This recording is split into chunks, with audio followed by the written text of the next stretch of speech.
안녕하세요. 반갑습니다. 노블 부자 스쿨 김중근 소장입니다. 오늘 챕터 2에 대해서 한번 시작을 하려고 합니다.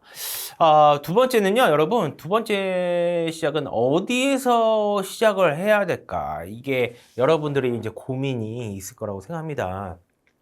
초보 공인중개사분들, 예비 공인중개사분들 위한 초보 실무, 부동산 중개 실무에 대해서 강의이기 때문에 그렇게 쉽게 한번 이야기해 보려고 합니다. 여러분들이 고민에 대해서 한번 쫙 풀어 드릴 거고요.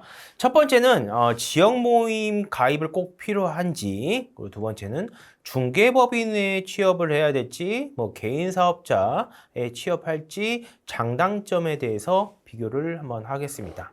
세 번째입니다, 여러분. 취업입니다, 취업. 그 다음, 창업. 어떤 거를 준비를 해야 할까에 대해서 이야기해 보려고 합니다. 네 번째입니다. 어떤 종목을 중개를 할지. 여러분, 예를 들어서 원룸이 있고 아파트 단지가 있고 상가 사무실 전문한 데가 있고 빌딩 전문을 하는 데가 있죠. 그런 거에 대해서 내가 원하는 조건에 대해서 취업을 이렇게 하셔도 될 것 같습니다. 그리고 여러분 아까 제가 말씀드리면 취업을 할까 바로 창업을 할까 그것도 설명드리고 지역적인 선택도 있겠죠. 여러분들이 내 집 근처에서 해야겠다. 아니면 내가 주 종목이 다른 지역에 있으니까 그쪽으로 이전을 하겠다. 아니면 이쪽에 대해서 내가 원하는 지역 이 정도 바운더리에서 중개를 할 수 있겠다. 그런 선택을 하는 부분이 있습니다. 여섯 번째입니다, 여러분. 부동산을 하면 좋은 자리가 어디일까? 이 이야기를 한번 해보려고 합니다. 이거는 기본적인 이론과 제 실무에 대해서 이야기하는 거니까 참고 잘 부탁드리겠습니다.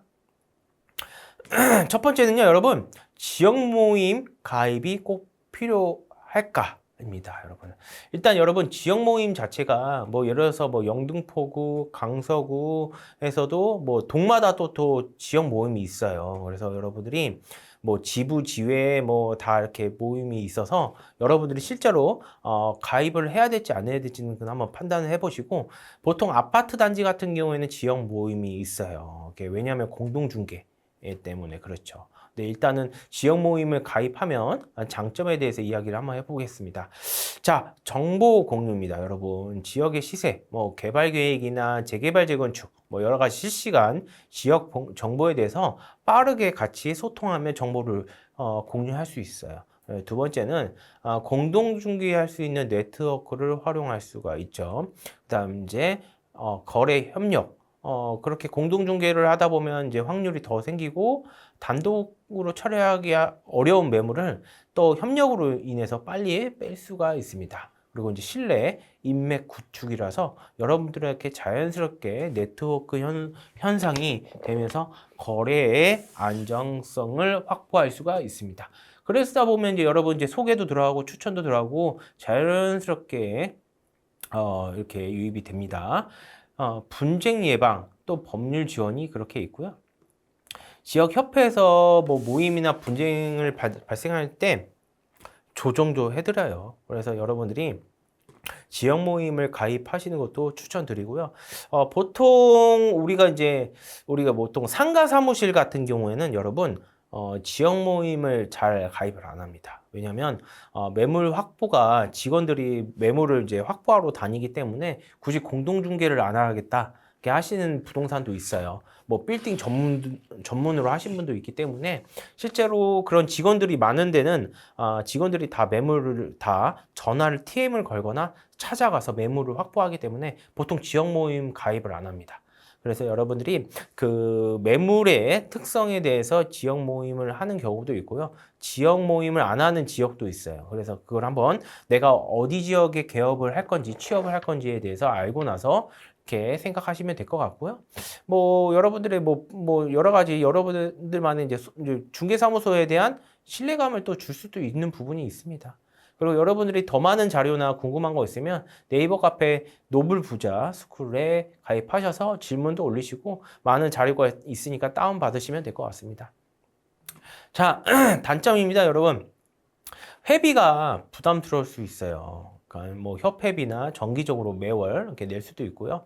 연마다 낼 수도 있고, 뭐 여러분 뭐 지역 모임 하다 보면 이제 부동산 개업하신 분들이 이제 인수인계 권리금 인수인계 때문에 거기에 다 회원비가 포함될 수도 있는 부분입니다. 그 점 참고하시고요. 시간 소요가 될 수도 있어요, 여러분. 뭐 여러 가지 여러분들이 정기 모임을 갖고 행사를 하다 보면 업무와 병행이 어려울 수가 있어요. 내가 본업을 해야 되는데 이때 또 사람들이 자꾸 전화 오고 뭐 업무 내가 돈을 벌어야 되고 매물 확보를 해야 되는데 자꾸 정기 모임하고 행사해야 되면 그만큼 여러분들의 시간을 빼앗을 수도 있습니다. 그래서 어느 정도 거절을 할 수 있으면 될 것 같고요. 네트워크 속에 불필요한 경쟁. 그렇죠. 그리고 여러분들에게 실제로 정보를 얻는 대신 경쟁 관계를 노출시킬 수가 있어요. 실제로. 우리가 실제로 공인중개사끼리 여러분 어떻게 말씀드리냐면 이렇게 공동중개도 할 수 있어서 신뢰도 있지만 어떻게 이제 그 경쟁 관계를 또 노출시키다 보면 그만큼 여러분들에게 뭐 또 시기 질투 싸울 수도 있고 감정 소비가 할 수 있기 때문에 참 이 부동산이 중개업이 참 애매합니다. 그래서 친분을 둬야 될지 아니면 경쟁 상대로 둬야 될지 막상 친분한다고 해도 나중에는 뭐 뒤통수 쳤다, 뭐 했다, 뭐 그런 것 때문에 왈가 막 이렇게 하다 보니까 여러분들이 실제로 이런 거에 대해서 한번 조심하시기 바랍니다. 그리고 매물 확보에 대한 경쟁이 심한 지역은 부담이 될 수가 있어요. 그래서 여러분들이 한번 그 친분 관계에서도 조심스럽게 노출하시기 바랍니다.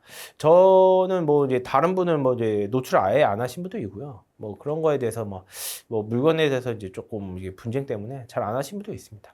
그리고 개인 스타일하고 맞지 않을 수가 있어요, 여러분. 뭐 모임 특성상 친목 위주냐 아니면 형식적인 모임이냐 여러분들한테 실질적으로 이제 도움이 적을 수도 있는 그런 모임이기 때문에 여러분들이 실제로 한번 이게 분간을 하시면서 가입을 하시면 좋겠지만 어쩔 수 없이 여러분 뭐 아파트 단지는 지역 모임을 어쩔 수 없이 살아남으시려고 하면 강제적으로 지역 모임을 가입하시는 게 더 낫죠.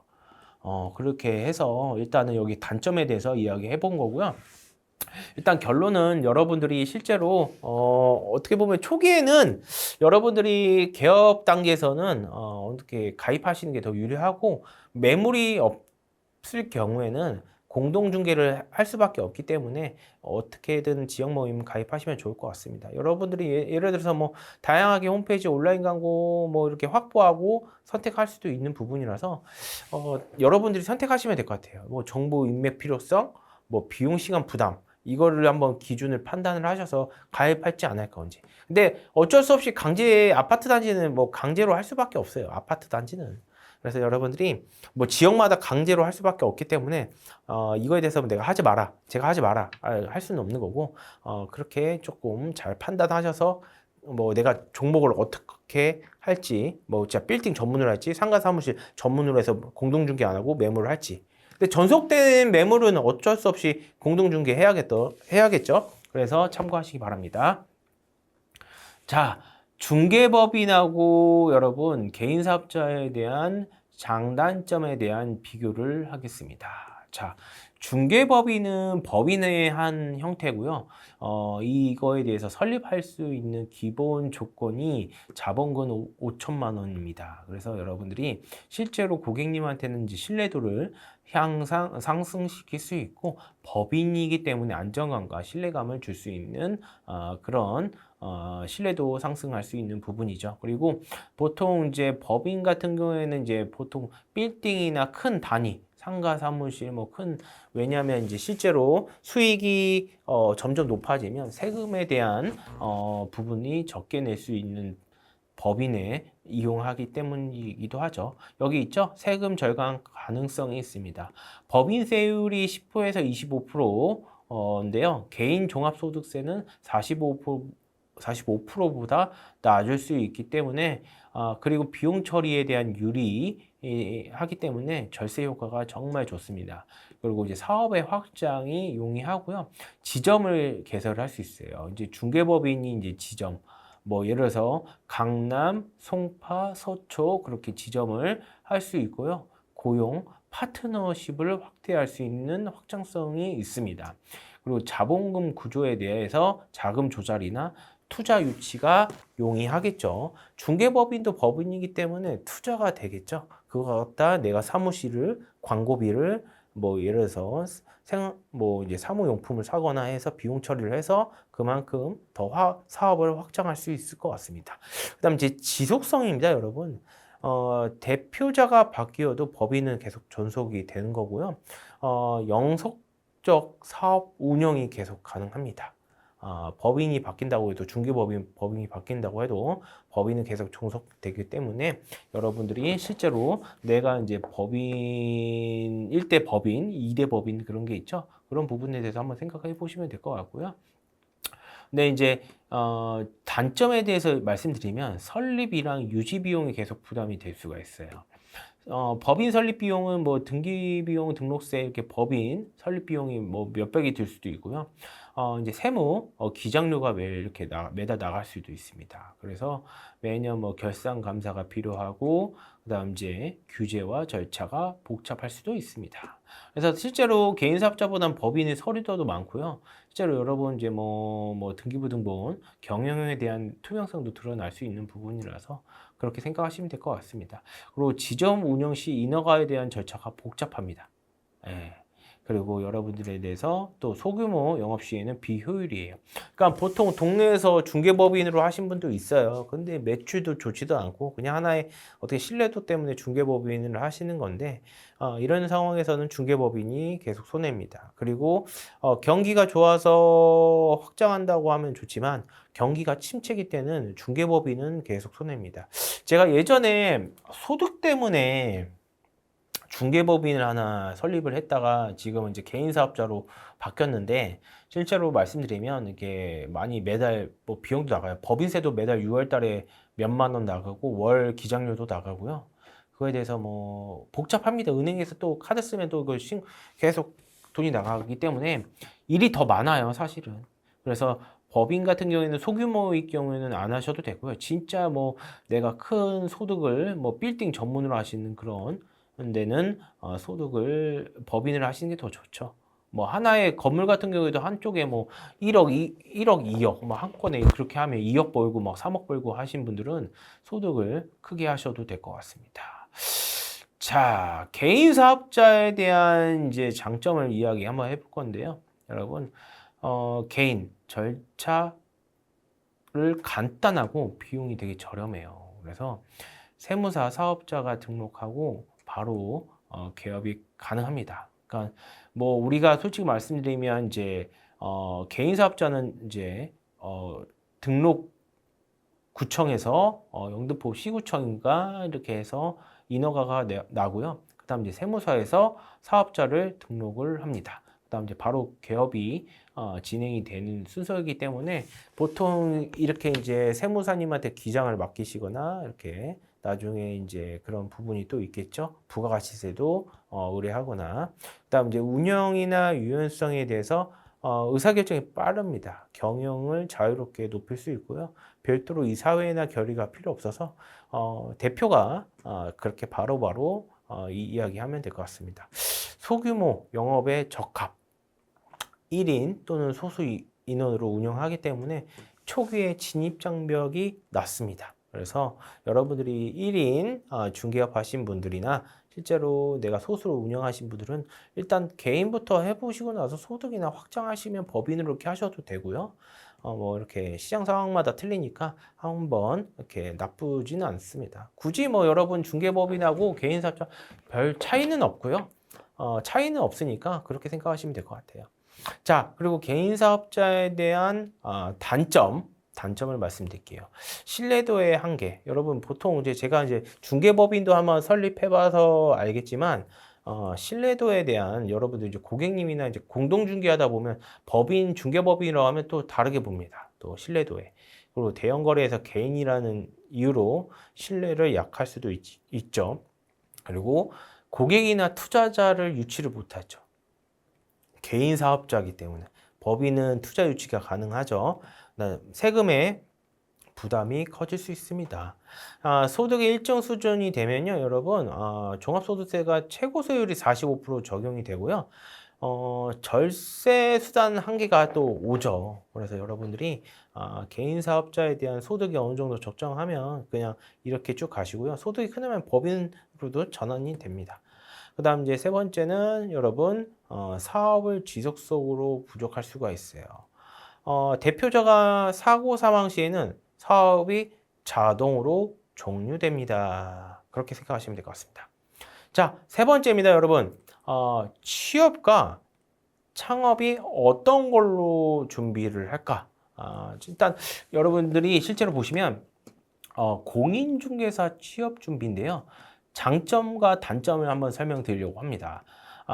장점에는 안정적 수익 구조를 이제 하는 구조인데 처음에 기본급과 성과금 형태로 하는 게 초기에는 좋습니다.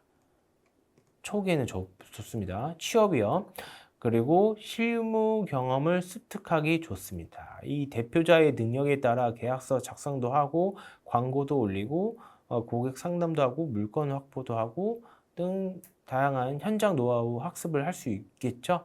그다음 리스크 부담이 없습니다. 자, 그리고 실제로 뭐 임대료, 인건비, 세무 등 창업 부담이 없고요.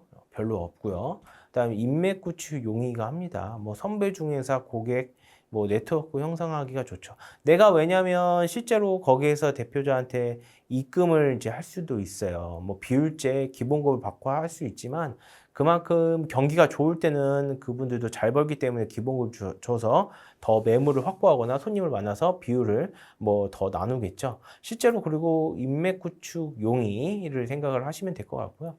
그 대표자의 능력에 따라 이제 인맥이 더 넓어진다고 생각하시면 될 것 같습니다. 단점입니다, 여러분. 수익의 한계가 오죠. 오너가 아니기 때문에 성과에 대한 배분, 비율제이기 때문에 여러분들이 실제로 그런 경험이 있을 거예요. 제가 실제로 여러분 그 초기에 마곡지구에서 5대5로 이렇게 오피스텔 중개를 하다 보니까 제가 진짜 열심히 했을 때 한 300 계약을 해봤거든요, 한 달에. 근데 반을 뛰더라고요. 150을 벌어. 150을 벌어. 근데 실제로 그거 갖다 이제 기름값, 뭐 차값, 뭐 그렇게 하다 보니까, 뭐 밥값 이렇게 하다 보니까 직장 생활이 더 낫다고 생각을 하더라고요. 근데 실제로 여러분 제가 하나 말씀드리면, 오피스텔 같은 경우는 수수료가 작지만, 그거에 대해서 뭐 여러분 상가 사무실이나 분양이나 그쪽으로 하면 수수료가 되게 큽니다. 그래서 여러분들이 그런 부분에 대해서 실제로 한번 경험 삼아 이렇게 남 밑에서 어떻게 돌아가는지도 배우면 좋지만 수익에 나중에 한계가 오신다고 하면 그 다음부터 이제 개업을 하시면 될 것 같아요. 그리고 이제 자율성이 되게 부족해요. 근무의 시간 방식 제한, 결정권에 대한 제한도 많이 있기 때문에 여러분들이 이제 자율성이 없죠. 대표는 뭐 자기가 출근을 언제 할지 정해줄 수 있기 때문에 틀립니다. 그리고 세 번째는 경력 초기에 경쟁이 되게 치열해요. 그래서 거기에 이제 경력자가 있거나 뭐 하다 보면 여러분들이 실제로 그만큼 경쟁에서 밀리기 때문에 많이 힘들 수 있습니다. 자, 여러분 공인중개사에 대한 창업에 대해서 이야기 한번 해볼게요. 보통 이제 창업은 수익이 무한대요. 열심히 하고 직원들이 잘 따라준다고 하면 매출이나 수익이 되게 극대화됩니다. 그리고 자율적으로 여러분들이 운영할 수 있어요. 근무 시간, 광고, 마케팅, 전략, 본인 스타일로. 근데 이게 나태해져 버리면 여러분들이 실제로 이게 점점 안 좋아질 수 있죠. 그래서 항상 내가 진짜 직장 생활 하는 것처럼 매일 출근을 정각하게 하시고 그렇게 하시면 될 것 같습니다. 그리고 브랜드에 대한 구축입니다. 장기적으로 여러분들이 상호나 법인을 브랜드로 신뢰도를 먼저 확보할 수 있어요. 예를 들어서 저희 부동산 영등포에 노블 리얼티라고 하는데요. 이 노블이 사실은 제가 한 10년 동안 계속 사용했던 노블입니다. 뭐 중간에 뭐 바꾸기도 했어요. 뭐 제가 노출하는 걸 별로 안 좋아해가지고 실제로 이제 지금은 노블 리얼티인데 이렇게 상호에 대한 브랜드를 구축할 수 있죠. 그리고 여러분 팀 구성 및 이제 확장이 가능합니다.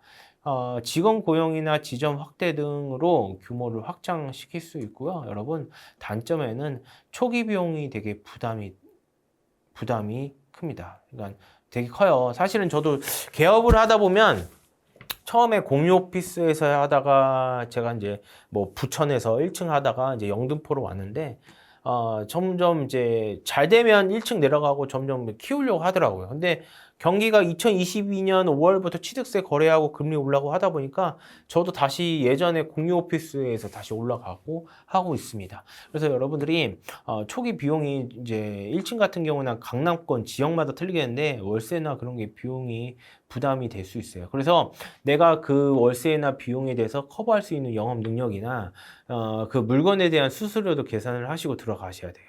이해 가셨나요? 그리고 이제 수익에 대한 불확실성도 되게 크죠. 초기 6개월에서 1년 정도는 적자가 날 가능성도 있어요. 왜냐하면 6개월 동안 초기에는 내가 매물을 확보도 해야 되고 광고 작업도 해야 되고 뭐 여러분들 세팅도 해야 되고 뭐 이렇게 하겠죠? 그런 부분에 6개월은 좀 깔아놓고 보통 얘기를 합니다. 그래서 뭐 고객님도 이야기하고 내 고객을 진성으로 만들고 하기 때문에 조금 초기에는 내가 경험한다고 투자 공부한다고 생각해서 6개월 정도는 최소 이렇게 적자 날 수 있다고 생각하시면 될 것 같고요. 되게 열심히 하신 분들은 보통 뭐 1개월 만에 바로 계약하신 분도 있어요. 경력자가 바로 개업하신 경우도 있고 뭐 내가 그냥 부딪히면서 하겠다 하신 분도 있어요. 공동중개하면서 배우면서 이렇게 계약서 쓰는 방법도 공동중개하면서 많이 배우죠. 그리고 이제 리스크 전가가 여러분한테 다 옵니다. 창업을 하면 여러분 뭐 계약의 문제이기 때문에 대표와 도장을 다 찍어서 그 책임은 본인이 다 책임이 지고요. 세무 리스크, 인력 관리에 대한 부담도 크죠. 그다음 이제 영업, 광고 능력은 필수입니다. 이 정말 공인중개사가요, 여러분 제가 한 10년 하다 보니까 이게 그냥 자격증만 보유하는 게 아니라 자격증만 보유한다 해서 그냥 바지 사장도 될 수 있고요. 여러분 여러 가지 그런 부분이 있어요. 실제로 내가 광고하는 방법도 배워야 되고 영업 능력도 뛰어나야 되고 공부도 해야 되고 참 만능이 돼야 됩니다. 여러분 참 여기에서는 진짜 계속 공부해야 돼야지 여러분 살아남을 수 있고요. 그렇게 참고하시면 될 것 같아요. 그리고 여러분 경력이 없어도 현장에 바로 이렇게 먼저 취업을 먼저 하시는 게 제일 나아요. 경력도 없고 현장 경험도 부족하면 취업을 먼저 하시고 나서 개업을 하셔도 되니까 너무 그렇게 급하게 생각하지 마시고요. 여러분들이 어느 정도 경력을 쌓아 나오면 자신감도 생기고 뭐 자본금, 뭐 인맥, 뭐 마케팅 여러 가지 보유하고 창업하시면 더 좋을 것 같아요. 그다음 뭐 네트워크도 생기고 그렇게 생각하시면 될 것 같죠.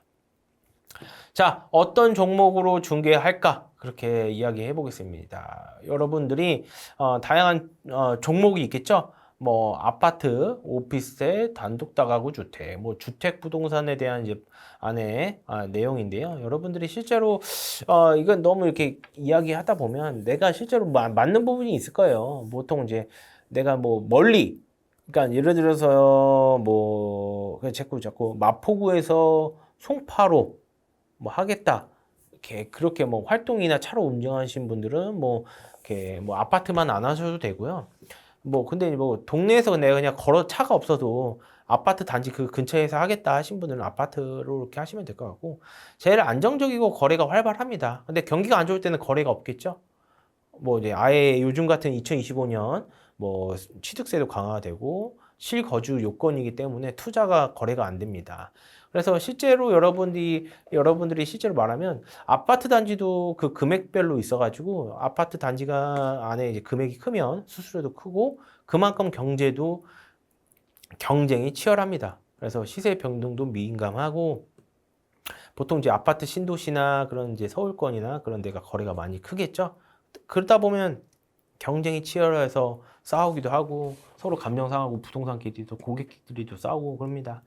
자, 오피스텔이에요, 여러분. 소형 주택으로 이제 1인 가구나 외국인들이 인기가 많아요, 여러분. 그리고 임대 수익률도 높고요. 관리가 용이합니다.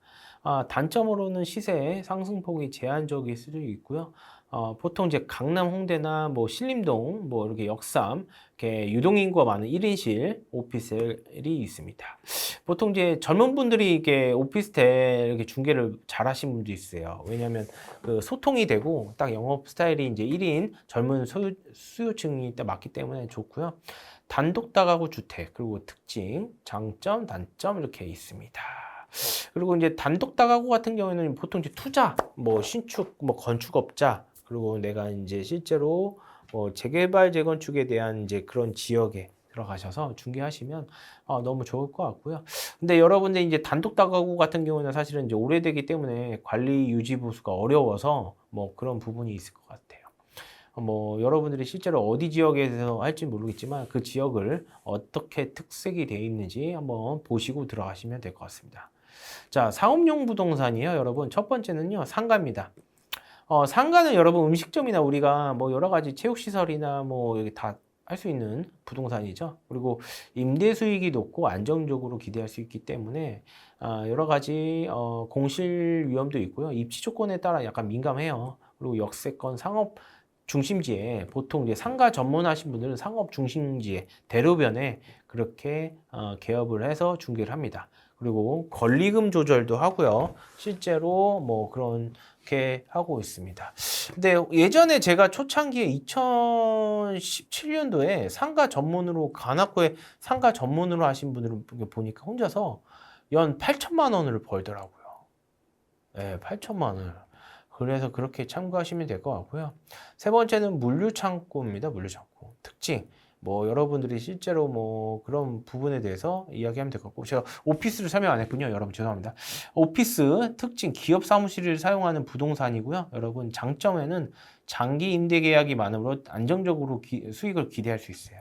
그러니까 일단 상가 사무실이죠. 사무실 같은 경우에는 여러분은 보통 지역마다 성수동이나 뭐 여러분 뭐 영등포 중공업 지역 뭐 그렇게 사무실이 오피스가 있죠. 그렇게 해서 중개하면 될 것 같고요. 뭐 판교, 여의도 그렇게 비즈니스 중심지에 그렇게 임대를 하고 있습니다. 그래서 여러분들이 실제로 여러분들이 중개하실 때 평형대나 그 뭐 주차나 그런 부분에 대해서 보통 사무실은 업무 시설이기 때문에 그렇게 뭐 별 문제는 없고요. 인허가에 대해서 별 문제 없으니까 쉽게 중개 계약할 때 좋은 상가보다는 쉬운 난이도입니다. 그래서 지역을 잘 선택하시면 될 것 같고요.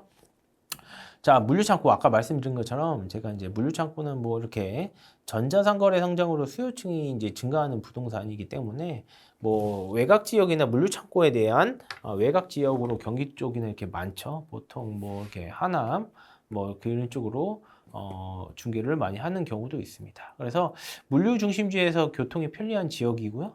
여러분들이 장단점을 한번 보시고 나서 한번 그 분야에 대해서 중개를 하시면 될 것 같아요. 뭐 공장도 있고 물류 창고도 있지만 일단 상업용으로 말씀드리는 겁니다. 그리고 여러분들이 토지 뭐 개발할 수 있는 부동산 첫 번째는 농지 임야입니다. 농지 임야. 농지 임야는 여러분 농림용, 상업용 사용되는 토지이고요.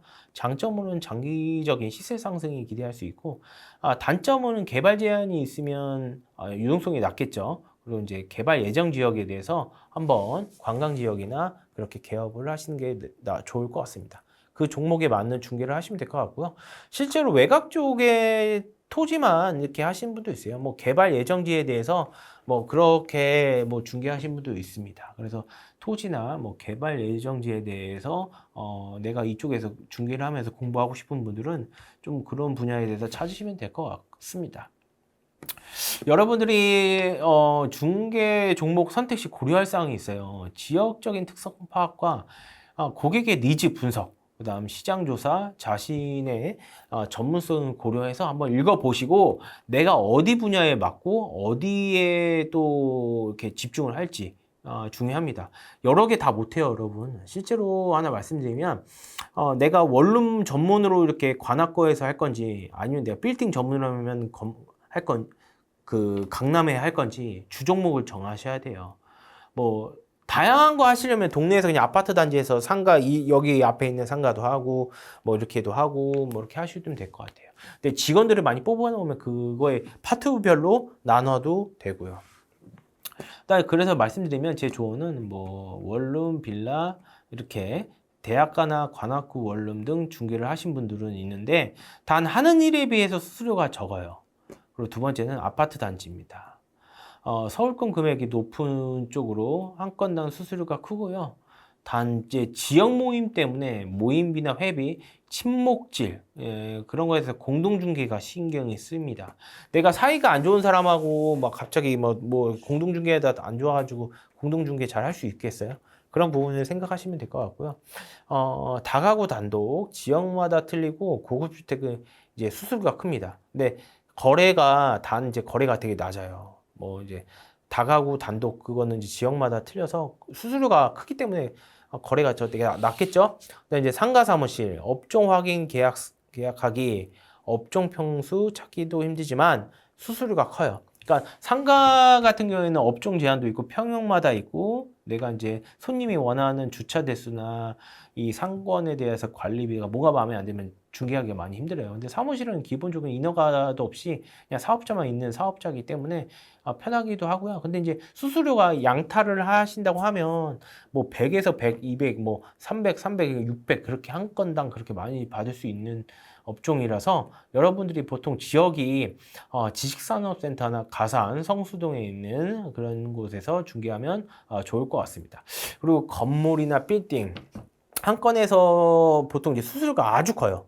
건물이나 빌딩은. 그래서 여러분들이 1년에 한 건만 이렇게 하는 경우도 있고요. 아예 못 하는 경우도 있습니다. 그래서 직원들이 보통 강남의 빌딩 전문하신 분들이 매물만 이렇게 확보하다가 퇴사하는 경우도 있고요. 보통 빌딩 중개는 강남의 빌딩 중개 전문 회사가 많기 때문에 그쪽에 관심 있어 하시는 분은 그쪽에 취업하시면 될 것 같습니다. 토지는 지방 토지 외곽에 보통 중개를 하고 농지, 임야 등 이렇게 서울 쪽에서 있는 기획 뭐 서울 쪽에 뭐 성능역이나 강남 쪽에는 기획 부동산이 되게 많아요. 그래서 제가 한번 그쪽 어떻게 돌아가는지 한번 취업을 해봤는데 참 여러분 스스로 살거나 지인한테 팝니다. 이게 홀려요. 그래서 그 점 참고하시면 될 것 같고요. 자, 5번째입니다. 지역 선택하는 방법입니다, 여러분. 본인이 주종목을 선택하고요. 출퇴근을 할 수 있는지 이렇게 한번 확인해 보시고요. 출퇴근 시간으로 시간을 소비하는지 그리고 업무 할당량을 못 할 수 있는지 할 수 있는지 출퇴근 시간을 한번 가늠하면서 지역을 선택을 하셔야 돼요. 그 다음 아파트 단지, 빌라촌 뭐 이렇게 빌딩 전 지역을 할 수 있고 빌라는 빌라촌에 아파트는 아파트 단지 위주로 하고요. 상가는 상권이 좋은 상업지역 그렇게 하시면 될 것 같아요. 사무실은 보통 이제 강남, 성수동, 가산디터 단지, 중공업 지역에 있는 매물 그렇게 생각하시면 될 것 같고요. 공장, 지식산업센터 그렇게 이런 데는 성수동, 남양주 공장이 많은 중공업 지역에서 많이 지역을 선택하신 분들도 있습니다. 그래서 여러분들이 각각 지역의 특색에 맞게 물건을 선택하시면 될 것 같습니다. 자, 6번째는요. 부동산을 하면 좋은 자리가 과연 어딜까 이야기입니다. 첫 번째는요. 유동인구 및 접근성. 그다음 이제 이 이유는요. 여러분들이 뭐 버스 정류장이나 지하철 출입구 인근 그렇게 있고요. 이유는 뭐 여러 가지 뭐 유동인구가 많아서 고객 유입이 증가할 수도 있고 접근성이 많아서 그럴 수도 있습니다. 그리고 이제 권리금이 있는 기존 부동산 같은 경우에는 여러분 단골 고객이나 장부가 있어요. 매물 장부, 고객 장부 뭐 그거에 대해서 시설이 있기 때문에 적정 권리금이 어느 정도 파악을 하고 나서 들어가시는 게 낫겠죠? 보통 이제 뭐 여러 가지 그렇게 생각하시면 될 것 같고요. 그리고 자신이 적성에 맞는 거래 유형을 선택을 하시면 될 것 같아요. 여러분들이 내가 진짜 아파트 매매를 할 건지 전세를 할 건지 상가를 할 건지 선호하는 거래 유형에 맞는 지역을 선택하시면 중요하고요. 더 여러분들이 전문성 있게 업무 효율성을 더 챙기시기 바랍니다. 그리고 경쟁에 대한 분석과 시장 조사를 해야겠죠. 내가 이제 이 부동산을 하는 자리에 좋은 자리가 경쟁 업체가 어디가 있고 광고 수가 얼마가 있고 어느 정도 그 거래가 어느 정도 빈도가 있는지 그리고 여러분들이 경쟁 우위에 점할 수 있는 위치를 정하시면 될 것 같습니다. 내가 그거에 대해서 이제 너무 이제 과도하게 경쟁을 좀 피하시고요. 여러분 좀 안정적으로 가시는 게 좋아요. 근데 너무 경쟁을 하다 보면 여러분도 힘들고 시간 감정 소비하기 때문에 여러분들이 항상 그 경쟁에 대한 그런 지역 쪽도 조사하시면 될 것 같습니다. 추가 팁은요. 초기 비용에 대한 부담이 최소화 할 수 있죠. 그리고 뭐 여러분들이 권리금 있는 기존 사무실 인수하면 초기 비용이 부담될 수 있어요. 근데 이제 이 권리금이 너무 높아버리면 여러분들이 비용을 좀 날릴 수 있는 거고 권리금에 대해서 여러분들이 정확하게 그걸 조사를 하셔야 됩니다. 두 번째는요, 장기적인 관점입니다. 단기적인 수익보다는 장기적인 고객 신뢰를 관계를 형성을 우선시하는 게 중요합니다. 그러니까 여러분들이 이제 단기적인 수익보다는요 장기적인 고객을 신뢰를 해서 수익으로 이어가는 게 제일 좋고요. 지역 특성 파악도 하는 게 좋겠죠. 여러분들이 뭐 학교가 어디 있고 편의성이 어디 있고 상업 지역이 어디 있고 지역 특성을 파악하시면 될 것 같습니다. 감사합니다. 오늘 여기까지 하겠습니다.